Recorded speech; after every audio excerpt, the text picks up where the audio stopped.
Okay, I now created a user interface for the agent orchestrator that I built in the other video in Python in about 30 minutes. And now this will visualize how all of this works. So now I'm just gonna give it a task again. For example, send an email to user number 2. And I click on execute, and now OpenAI will figure out a way to orchestrate the different agents to accomplish the goal. So here on the left, we see the different agents. We have an agent to find data in a database.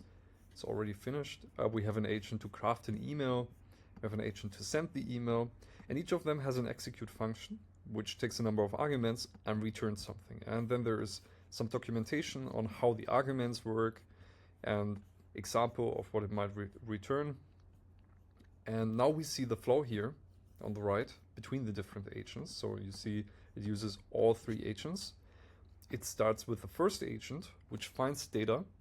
You have to give it the name of the table and the ID of the table entry. So if we go here, this is all explained how this works. It also says there's an available data called customer. And indeed, down here we see that the table name was set to customer and the ID to number 2. That's what we wanted. We told the AI, the orchestrator agent, we want to send to user number 2. So we need to get the data from user number 2. And here you see the data that we get. So this is the agent. On the left side, there are the inputs. On the right side, there's the output. It gives us customer data. Here you also see an example of what the customer data looks like. So there's an email and a first name. That's also here. We see the available tables. And they have these fields, ID, email, and first name. So I will collapse this here again. And then you see these arrows. They show you how the data flows through this chain of agents. So this is basically a workflow, but this is not a predefined workflow. If we talk about AI workflows nowadays, usually you have a human who predefines the workflow, but this is agentic. So the orchestrator agent actually designs the workflow based on the available agents we have here. And these arrows, they show us that the data flows here from customer data through here. It takes the subfield data.first name, so it can actually get a subfield, a nested field, and uses this as first name argument for the craft email agent. If we go to the craft email agent, this is the signature here.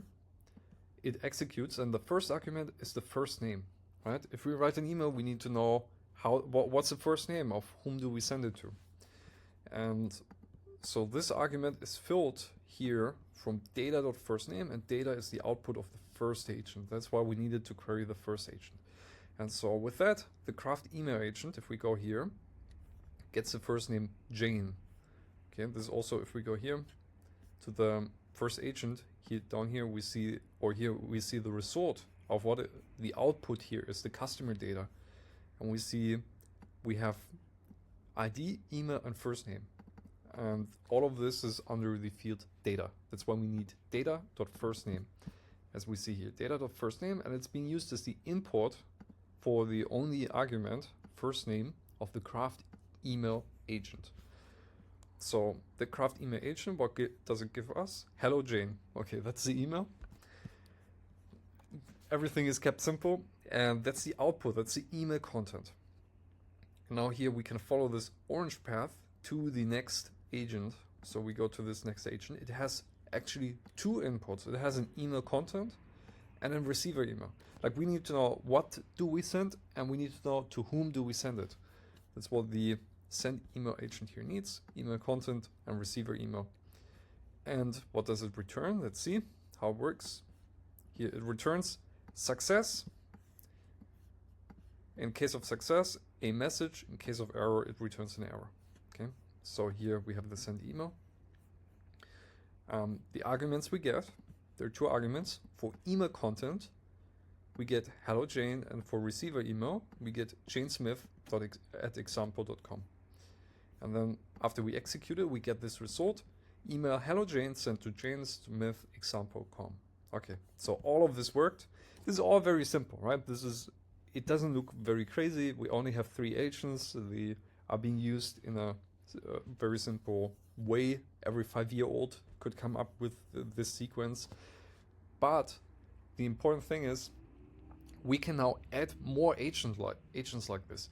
And what I envision is a kind of marketplace where people can develop their own agents, for example, an agent to craft really nice emails, and you can offer an agent, very specified agent about a field that you know about. You can offer this in the marketplace, and other people, they will call your agent, and every time they call your agent, they will pay you tiny amount, a cent maybe, a penny, right? But if your agent gets used a lot, this accumulates and you start to make money, because every time they call your agent, you make a little bit of money. So if you can develop a very useful agent which writes very high quality emails that convert, then you can make a lot of money through this marketplace. So that is what I envision.